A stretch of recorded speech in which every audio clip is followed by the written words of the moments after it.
वडगावगड येथील केळीची इराकमध्ये निर्यात, शेतकऱ्यांसाठी प्रेरणादायी यशोगाथा।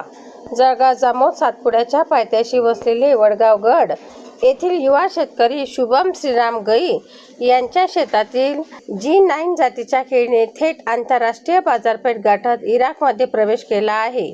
त्यांच्या या यशामुळे परिसरातील शेतकऱ्यांसाठी नवा आदर्श निर्माण झाला आहे। शुभम गई यांचे बंधू अमोल गई यांनी दिलेल्या माहितीनुसार त्यांनी जून 2025 मध्ये सुमारे 4000 G9 केळीची लागवड केली।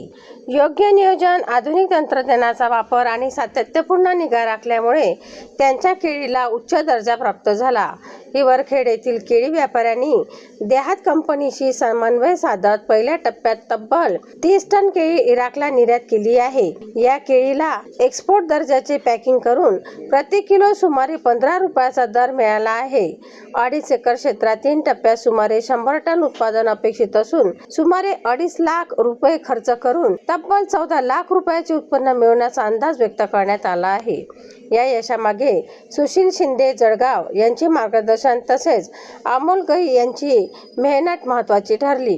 काही दिवसांपूर्वी देहात कंपनीने शेताची पाहणी करून केळी निर्यातीसाठी निवड केली होती। नवीन तंत्रज्ञानाचा वापर, गरजेचा आधुनिक तंत्रज्ञान, योग्य व्यवस्थापन आणि बाजारपेठेचा अभ्यास यांचा संगम साधल्यास शेतीही मोठ्या प्रमाणात नफा देऊ शकते, हे गई बंधूंनी सिद्ध करून दाखवले आहे। वडगावगड येथील केळीची इराकमध्ये झालेली निर्यात ही केवळ गावासाठीच नव्हे तर संपूर्ण जळगाव जामोद तालुक्यासाठी अभिमानाची बाब ठरत आहे। युवा क्रांती न्यूजसाठी चेतना खेते, शेगाव।